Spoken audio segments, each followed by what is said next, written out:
A vital element in keeping the peace is our military establishment. Our arms must be mighty, ready for instant action, so that no potential aggressor may be tempted to risk his own destruction.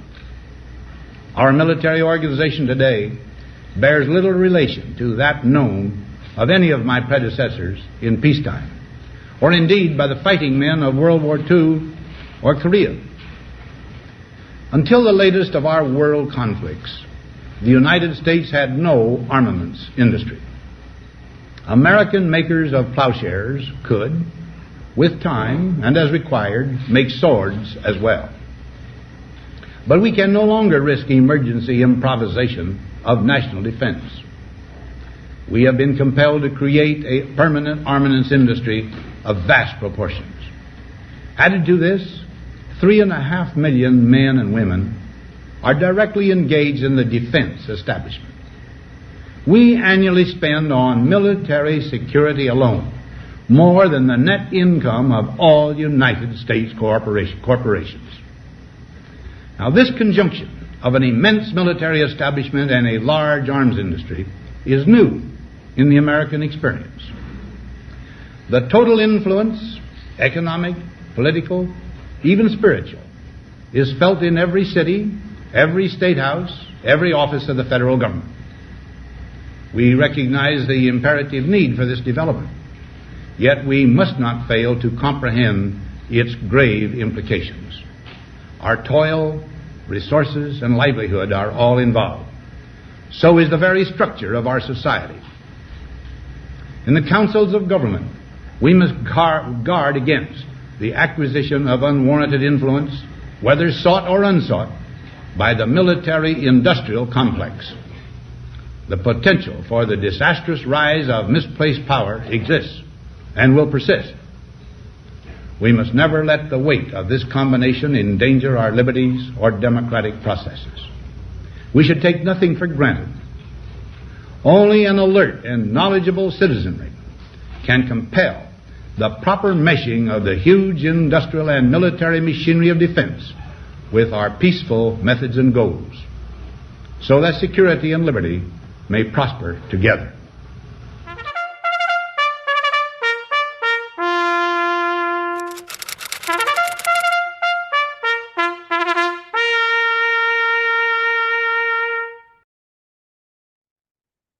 Welcome back to the channel. It's nice to see a big old hug. Oh.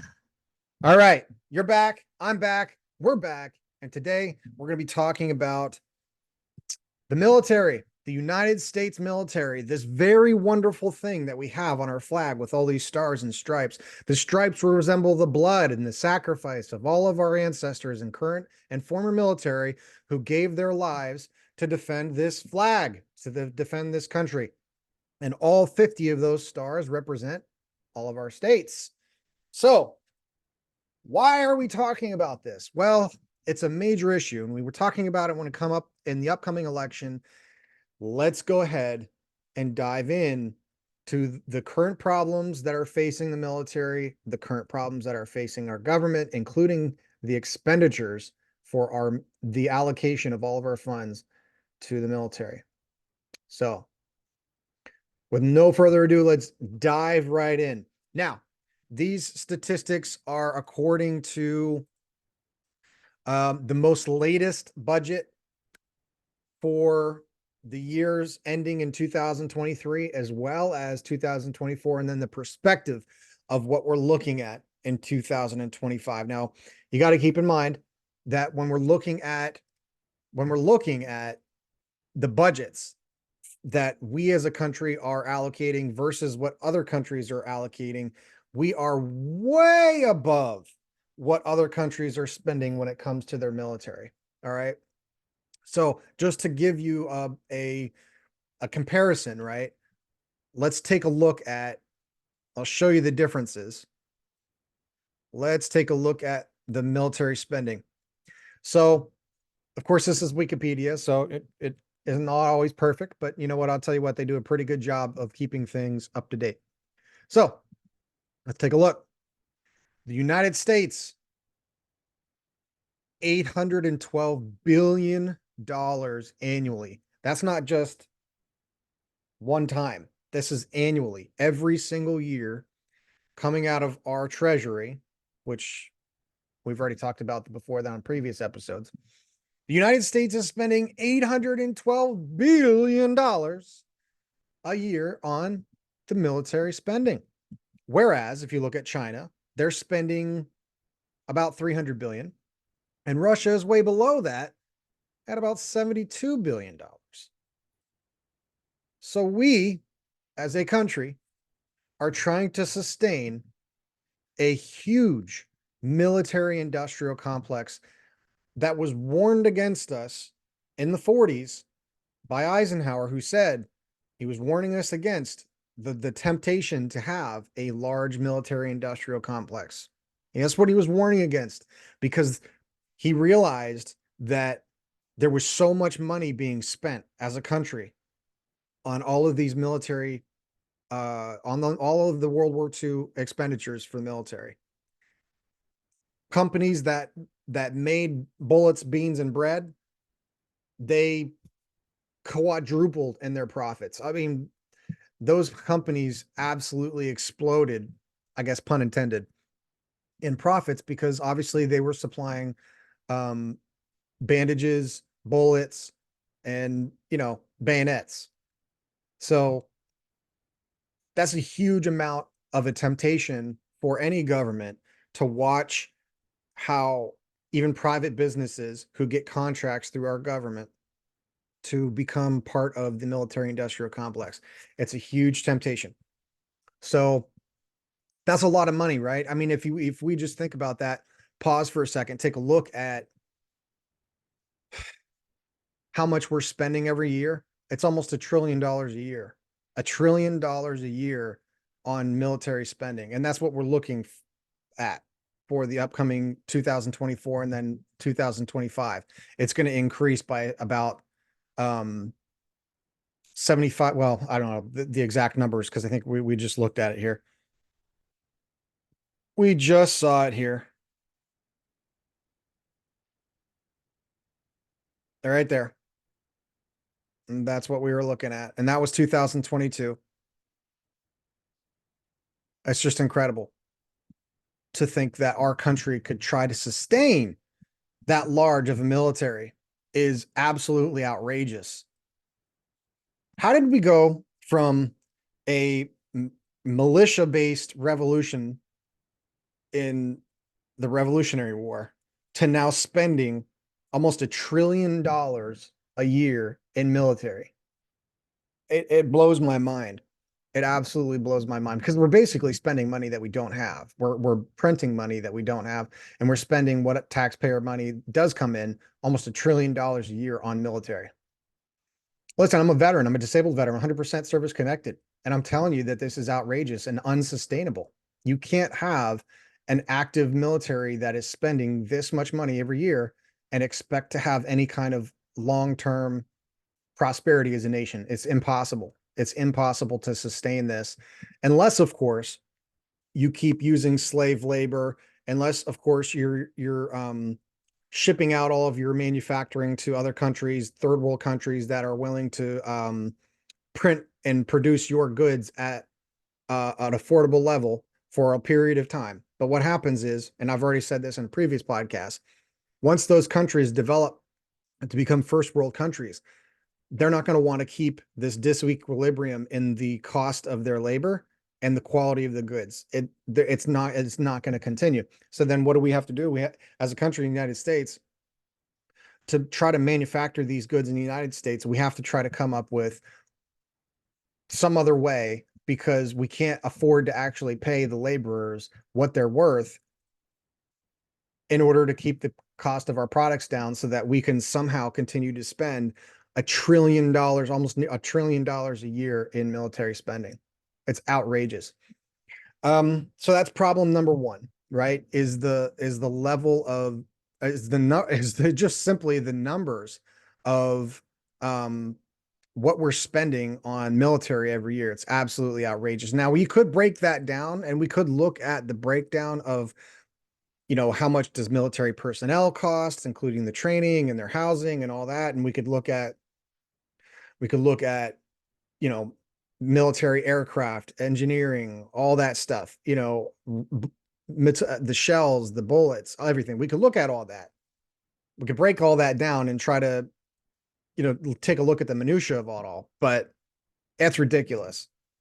I'm not going to do that. I don't want to waste my time sitting here, doing that.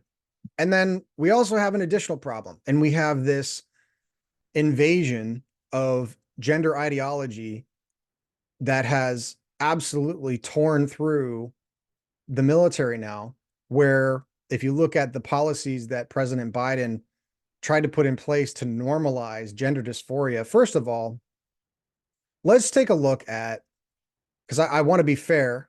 I absolutely want to be fair. Oh, whoops. Let me include sound, and react to these trans soldiers who are now part of the military, which is unbelievable. Negative reactions. I feel like there was a lot of men that I worked with who were just kind of like uncomfortable at first. That was kind of the general air. You could feel that. I could feel like they just kind of like looked down, like. Do you think the military is doing enough for trans soldiers? No. Outside of the military, we are doing everything we can to try and get rid of all the barriers and gatekeeping that has occurred in trans health. And I feel like in the military, we still have those same barriers. All right. A brigade commander to approve my medical treatment plan required. That's enough. That is absolutely enough. I do not need to see that.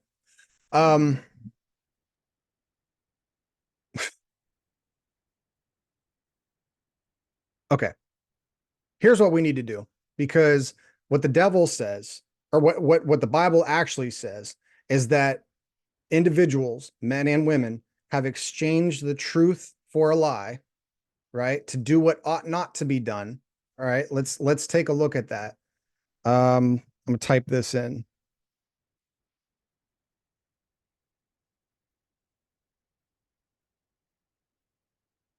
Okay. I mean, it's absolutely unbelievable that we even have to discuss why we should not have trans or gay individuals in the military. But the standards, we have dipped so low, the morale for our country, for even our own citizens to want to have to join the military at this point is so low that we're willing to take the worst candidates to be a part of our military and then have to try to put policies in place to keep them happy. It's unbelievable. That's not the military. That is not how it's supposed to work. So let's take a look. It is in Romans.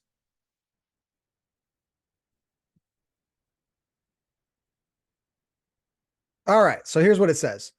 And I will share screen with you so that you can see what I am talking about here. This is in Romans 1. God's wrath against sinful humanity. I mean, you literally can read it yourself, but I will read it. The wrath of God is being revealed from heaven against all the godlessness and wickedness of people who suppress the truth through their wickedness. Does that sound familiar? Since what may be known about God is plain to them because God has made it plain to them. And then we'll scroll right down here. Therefore, and this is verse 24, therefore, God gave them over in their sinful desires of their heart to sexual impurity for the degrading of their bodies with one another. They exchanged the truth about God for a lie and worshiped and served created things rather than Creator, who is forever praised. Amen. Because of this, God gave them over to their shameful lusts. Even their women exchanged natural sexual relations for one another. In the same way, men also abandoned natural relations and were inflamed with lust for one another. Men committed shameful acts with other men and received in themselves the due penalty for their sin. Now, let's jump over to the National Library of Medicine and take a look at the DSM-5. Now, before we jump into that, I'm just going to say, people will When you tell them the truth and you hold them to the accountability of the word of God, especially individuals who are trans, gay, bisexual, all of that, and you hold them to the truth, you read the Bible to them, immediately they will become angry with you, and they will show you all sorts of rage and intolerance in and of themselves. Just because I speak the truth does not mean that I'm not a tolerant person or that I don't love other people. That's the assumption and the breach between relations of humans that is a major problem that I have with the woke movement, is this idea that we need to take the minority, these individuals, these 1% people in the country, and we need to change our entire military and how our entire military history and how we conduct ourselves and have standards for men and women differently, because men are supposed to abide by different policies than women in the military. They have different standards of PT, of their physical size. Everything is supposed to be standardized and different depending on the men and women. They have different roles in the military. That's how it is, and that's how it should be. But when you get this level of depravity, we've had these endless wars going on, almost 100 years, where we have this huge military industrial complex, and now on the recruitment trail, not a lot of people want to join the military. Now listen, here's one thing that I'll say. Why did it have to be Army? Dude, I mean, come on. I was an Army guy. Why do we have these trans freaks in the Army? Why couldn't they join the Navy where they were responsible? Yeah, YMCA. Just saying, dude. Like, why did they have to join the Army, man? Oh, goodness gracious. Why would I even want to see some freak sticking a needle in their ass, like, just to try to change their gender? And that's supposed to make our country stronger. That's supposed to make people fear our military. Like, can you imagine a Putin right now, if he was to watch this video and to see the embarrassing state of our military personnel who are literally chemically castrating themselves to become weaker?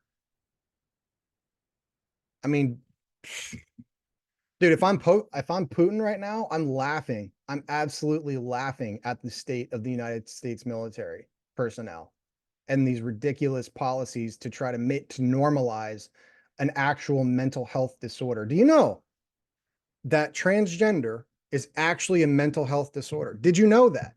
That according to the DSM-5 is an actual legitimate mental health disorder, which should disqualify any military personnel from being in the military. I should absolutely be disqualified. When I was going through my entry processing, you had to meet certain standards in order for you to be considered to be a part of this honorable military service, to swear an oath to defend the Constitution and to defend the United States. That's a considerable oath to take. But if you are doing it and have mental health illnesses, you're putting yourself and other people that you're serving with at risk because of your own issues. So this individual, this sergeant, whomever, who decided that they are no longer a man and they want to be a woman, you now have a mental health disorder. You need to be kicked. You need to be honored. You can be medically discharged and be left to go and do your own thing. If you choose to want to change your gender in the military, fine, no problem. We will medically discharge you, and you can go home and you can do whatever you want to do. That's fine, because we don't want you to put yourself and other people at risk, to make yourself weaker mentally, physically, and spiritually, putting other people at risk. Who in their right mind would want to serve on the front lines with somebody who every day has to inject themselves with estrogen just so that they become more like a woman? Does that make sense to you? that they're more preoccupied with their own idea of gender than they are about this serving their own country. That's selfishness. You're so worried about your own looks and your own status than you are about actually serving the country that's providing an opportunity to you, because that's what it is. It's an opportunity for you to serve your country of pure heart and for pure motives, not for your own selfish gain, for your own selfish image, and for your own gratification. That's not what it's about. Take a look at the actual standards that we swear by when we join the military. So anyway, that's a long rant. Let's go ahead and hop over to the DSM-5 and take a look at the criteria for gender dysphoria. Now, you cannot change the DSM-5, right? You cannot change the fact that this is an actual mental disability. A marked incongruence between one's experienced expressed gender and a natal gender of at least 6 months in duration, and is manifested by at least 2 of the following. So here's what it says.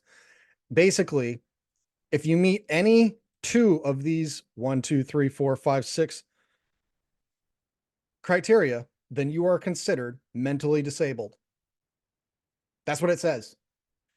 A marked incongruence between one's experienced and expressed gender and primary, secondary sex characteristics. A strong desire to be rid of one's primary or secondary sex characteristics because of marked incongruence between one's experience and expressed gender. A strong desire for primary and secondary sex characteristics of another gender. A strong desire to be of another gender. A strong desire to be treated as the other gender. A strong conviction that one has the typical feelings and reactions of the other gender. What does it say? In the same way, men also abandoned natural relations. Let's say it again. In the same way, men abandoned natural relations. Men committed shameful acts.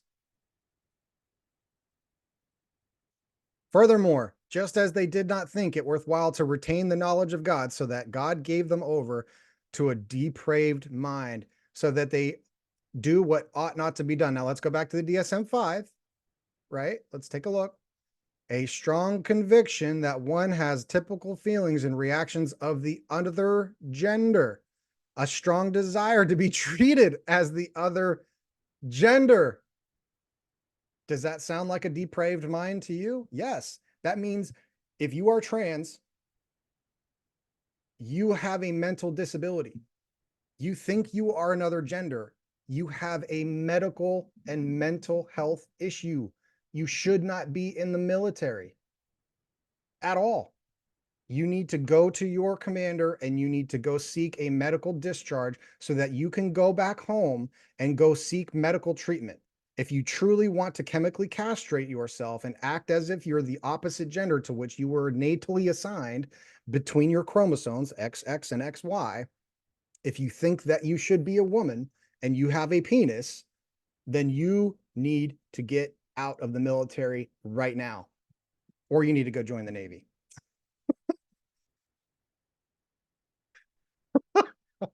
I'm just trying to save the Army, dude. Like, what the hell? I used to be able to joke with my friend about the difference between Army and Navy guys, but now it's like, dude, now he's got the other hand on me. I can bet you when he watches this video, he's going to make fun of the Army for this. What are you going to do? It's not all about that, right? But I mean, I'm showing you the depraved nature of our military right now. We're spending almost $1 trillion and now we're having problems recruiting soldiers, and there's no way this is going to be sustainable. Who would want to join the military right now and have to serve with somebody who is trying to grow breasts and cut off their penis and chemically castrate themselves and would have to try to like look up to that person? Who would want that? Listen, when I was overseas serving, when I was being blown up, it was rough, a rough life, but I at least looked up to my sergeants and officers, and they did the best that they could to lead by example. What example are you setting when you are literally causing yourself physical, mental, and spiritual harm by trying to chemically castrate yourself and change genders. You can't lead from example like that. You can lead by example by setting down your own selfish wants and needs and desires and admitting to yourself and to others that you have a problem, that you have a mental health disability, and that you need to go get help for it. Because listen, if you are trans and you're in the military and you're questioning this thing, you need to go get help. This isn't an accusation. This is the truth. You need to go get help. You need to go get counseling. And if you are going to transition from male to female, then you need to do it without the pressure of having to serve. You need to do it in your own home where you have your own support systems and family members and people surrounding you that will help you guide you through that transition if that's what you want to do. You do not and should not, and we as a country who are paying through our tax dollars to try to support a military, we should not have to be forced to live with your mental health condition, asking for you to try to protect us when you are more preoccupied with trying to fix yourself. That's a problem. And the values are so incongruent that it just doesn't match. And so it's really, we need you to stand up and to step up for your own mental health, get out of the military and go pursue your own needs and wants and desires in this life. Because clearly what you're doing is you're setting an example for a depraved mind and a selfish, haughty spirit. It's what it is. And we as a country, especially a disabled veteran myself, it dishonors me and it dishonors veterans and our country to think that we have to lower our standards just because you think you are a victim and you want to try to force other people into your belief system and your depravity. That's your problem, not ours. And you need to go and fix that on your own. True leadership is admitting to yourself and others that you have a problem. So, when you sign on the dotted line, when you swear that oath, your life is no longer yours. Your life is in service to your country.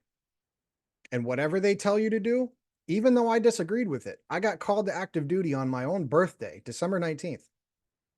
And I served in a war that I was told that was just and fair, but it ended up turning out to be just a neocon profiteering war again. How do you think I felt being used by politicians to enrich in their own pockets and me being left with a lifelong number of issues that I had to face, including PTSD, suicidal depression, predilection towards addictions, including pornography, alcoholism, you name it. That's what I signed up for. So when you do that, when you sign on the dotted line, you voluntarily give over your own identity, your own gender, your own life roles, wants, and desires to become part of the military. You become a pawn in the chess game. No more, no less. So that's all I have to say about that. Now let's take a segue away from that for a second. And let's talk about what we need to actually do for the military expenditures, the problems that we have with morale, the problems that we have with money, the expenditures.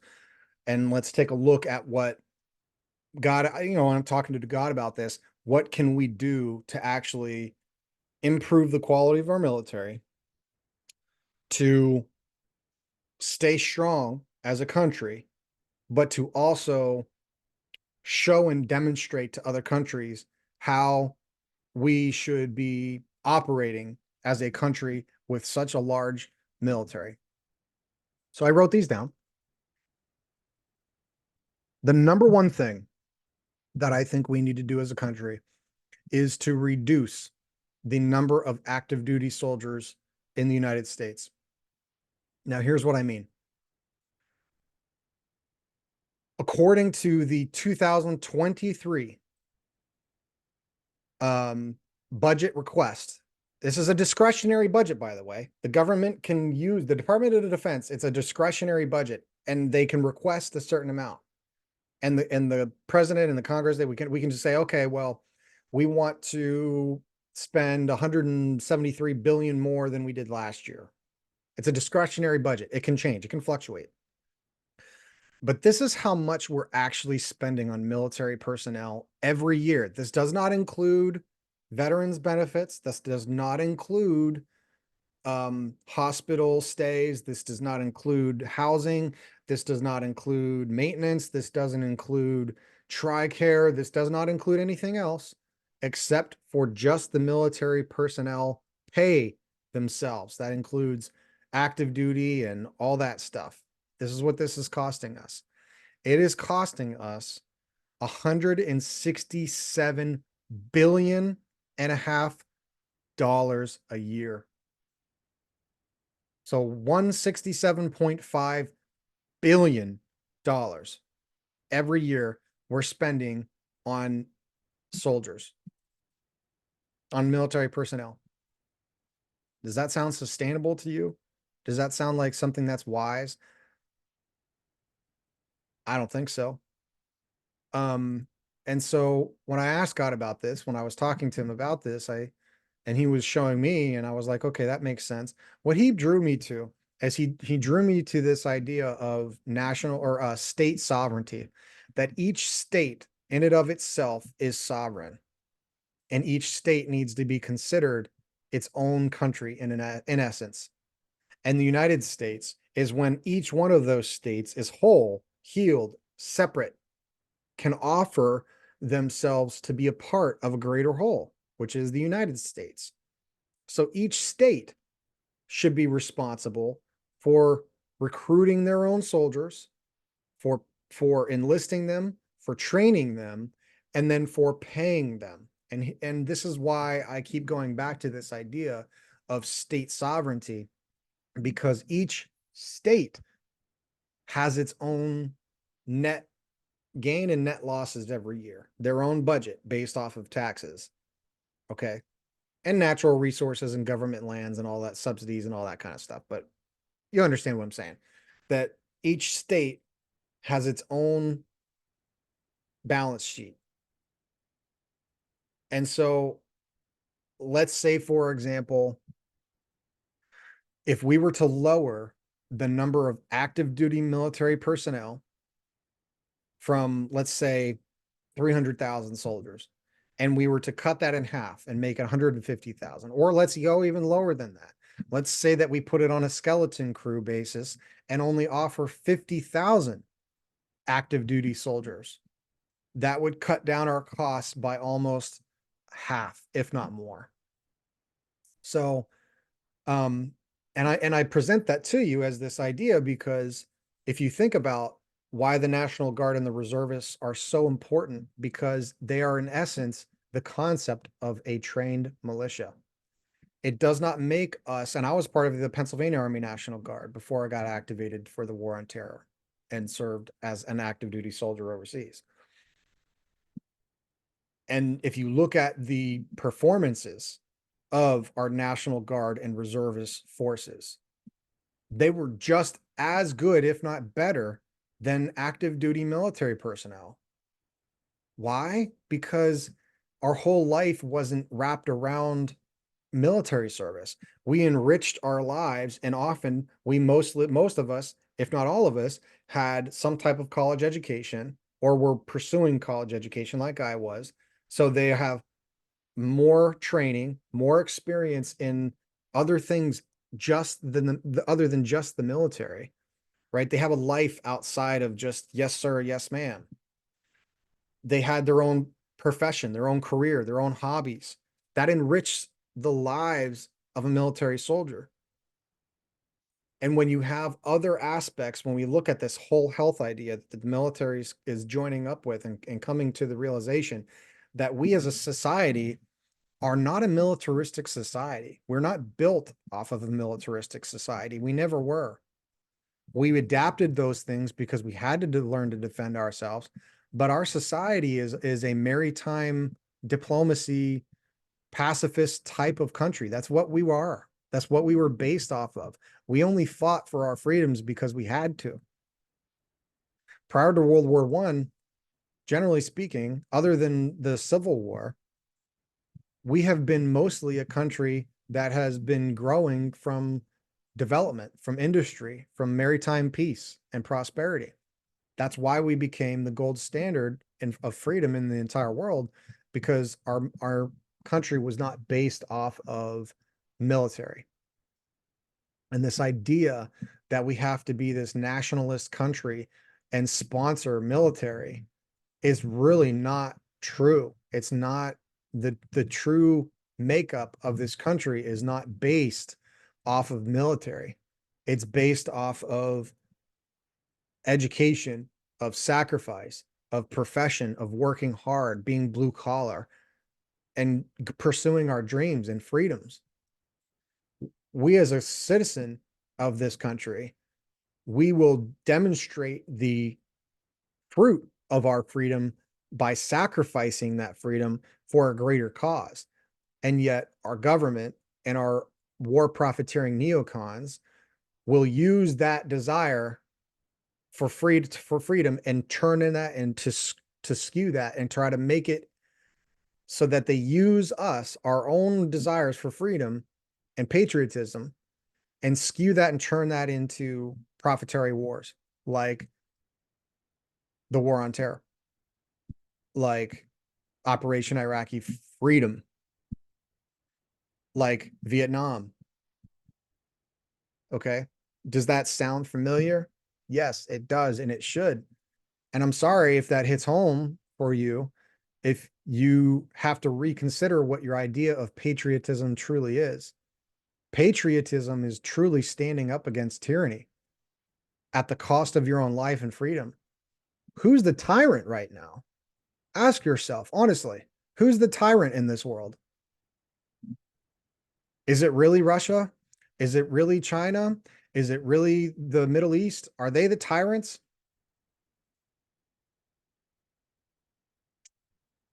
Or is it the country who has almost $1 trillion in military budget that is trying to force their ideas and their influence across the globe? Is that truly patriotism? Doesn't sound like patriotism to me. Even George Washington himself, after the end of the war, he knew that there was going to be a problem, and that problem was going to be called establishing a central government. He knew that his operations and his military success would ultimately lend for other people to want him to become president, but he didn't want to become president. He didn't want to establish the same thing of what he had just fought against, this tyranny of the UK, it was England at the time, who were trying to be world conquerors using tyranny and the crown, kings and queens. He didn't want that. He didn't want to be king. He wanted to be a free country. And yet he was voted in basically by his peers because of his sacrifice to the country. That's a patriot. That's patriotism. When you fight for the cause of another at the detriment of your own career, your own finances, your own lands, to do something for your country and for the soldiers that were fighting with you, your peers. That's patriotism. It isn't fighting illegal, unconstitutional wars and waving the United States flag for patriotism. That's not what that is. So I think we have to seriously consider reducing the number of active duty soldiers. I think we need to increase the number of specialized soldiers. I think we need more Marine soldiers. I think we need more Navy SEALs. I think we need more Army Rangers. I think we need to, if we want to do anything when it comes to active duty, I think we need to have more of a high standard for active duty personnel, for them to be looked up to, for them to be like the 5% of all National Guard and reservists who meet the physical standards, the mental and the spiritual standards to stand up to the test of going active duty. I think active duty should be the pinnacle of military service, that you have to show and demonstrate your qualities for 4, 6, 8 years in order for you to be considered to be an active duty personnel.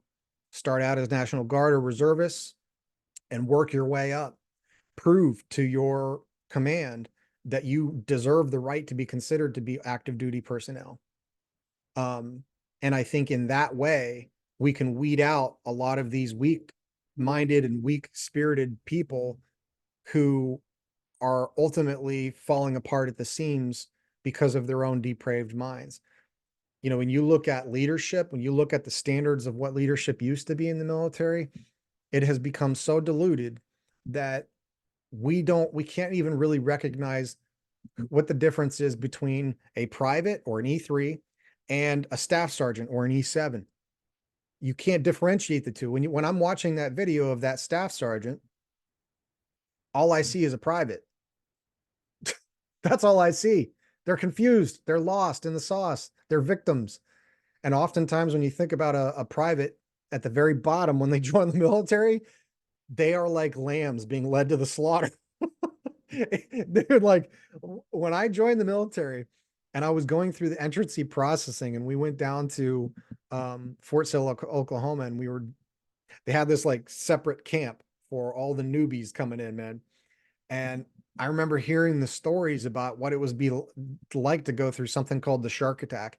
And the shark attack was what they staged to intimidate the privates coming into the training barracks. And they packed us all in and they were rushing us all in. I remember this, the day that it was like after we got all our shots and we got all of our military equipment and all that kind of stuff, they pushed us into these cattle carts. And we had like 2 huge duffel bags that we had to try to stuff and hold on to. And they drove us up to like the beginning of this training barracks and they rushed us all out and we're yelling and screaming and we had to try to get in formation. None of us knew what we were doing. None of us knew how to salute. None of us knew how to stand in formation. And yet they were yelling all these commands to us and we're freaking out. And there were guys that started crying. There were people that like lost their minds in the first couple weeks of training. And you know what? That's a good thing. And people may look at that and, oh, well, that's so insensitive. That's so insensitive that they would treat you like cattle and stuff you into these little things. And you know what they do? They break you down so that they can build you back up into a useful soldier. That's what they do. And we can try to skirt around that and make this pansy ass military so that everybody can feel good and all these liberal women can feel good about, oh, they're treating our sons and our daughters so well in the military. It's such this wonderful flowery thing. Bullshit. Do you think any military across the globe is looking up to us right now and looking up to our military soldiers as exemplary characters for our country? Or are they laughing at us as we deprave ourselves into oblivion? And my basic training was hell. My basic training was absolutely crazy. And they pushed us to the extent, they pushed us to the limit mentally, spiritually, and physically. And they broke us into pieces of clay that they would then rebuild back up and forced us to have to face our own fears and our own doubts. And we had to learn to become honorable soldiers. So my proposition is simple. I think we need to reduce the number of active duty soldiers so that it becomes a sought after accomplishment, that the active duty soldiers are the peak, the pinnacle, the highest rank available only to active duty soldiers. So we need to redistribute and redevelop our military, create more opportunities for citizens like me and you, men and women, not transgendered. We need to have our young people, if they want to go to college and they want to have an opportunity to pay for their own health care, this is what I'm saying that we need to do. We need to increase the number of recruitment for National Guard and reservists.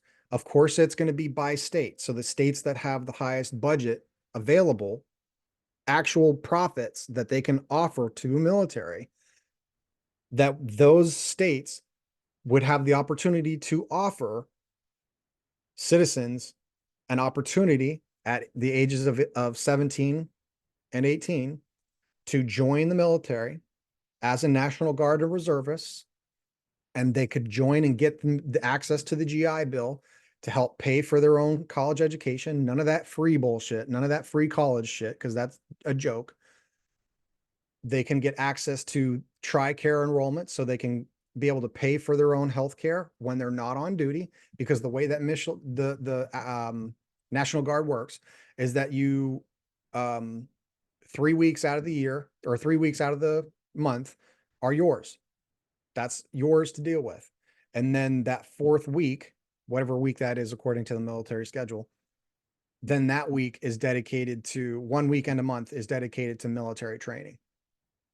Now, what you do in that middle time is up to you as a citizen. You can attend college, you can pursue your own vocation. And this is why I keep saying I think we need to increase our National Guard and reservists, because they can pay for their own way.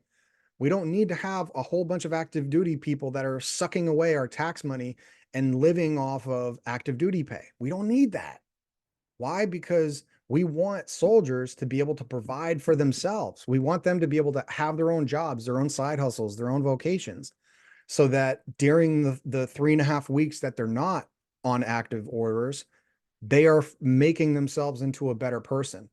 They are becoming productive members of society. They're proving that they can be both soldier and citizen at the same time. To me, that is ultimately what I see the future of our country headed to when it comes to the military. And again, I just put this out there to the universe that I believe that God is going to be putting me in front of leaders to have these honest discussions about how we need to redevelop and reconstitute our military so that we as a nation can increase our number of citizen soldiers, but reduce the number of expenditures and military expenditures. To me, this is the best way to offset that so that the financial burden is not placed on the federal government. Why should our federal government have to spend $1 trillion and almost $170 billion a year on military personnel? It's outrageous. And yet still somehow get access to the benefits of being in the military, which is a secondary consideration. Not the first, but it's a secondary consideration. If you want to go to college, fine. Join the National Guard and the reservists if you want to get that help paying for that. Fine, no problem. But you're also going to have to make a sacrifice, because basic training and advanced training is usually 6 months. So you need to be able to dedicate at least 6 months of your life initially to learning, to becoming, and being broken down into a usable piece of clay, being refined through a basic training that should be extremely difficult and weed out all of the weak people so that we only have the best candidates remaining. Obviously, we need to have continued standards for physical fitness, mental fitness, and mental readiness and spiritual readiness. We need to make sure that even in these National Guard units that they have access to chaplains in every single one of these, because being a soldier is one of the hardest things that you can do in this world. And we need to make sure that our soldiers have access to chaplains. Like when I was overseas, we had a chaplain available to us.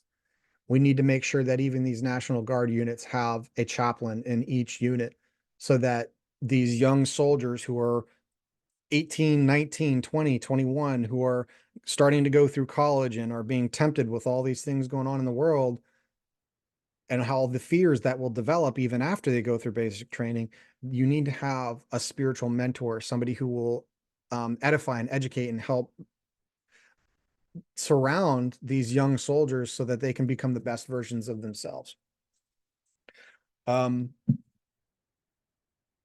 I'm going to take a break from that. We're going to stop on that. That is the primary consideration that the Lord and I have been talking about when it comes to how to reconstruct the military. Now part two of this is talking about how, as a United States military or a United States country, we need to take care of those who have already served. So this part two is about ways that we need to look at serving our veterans from these prior wars that are already happened. So I'm going to take a break and I'll come back for part two of this discussion. See you in the next video.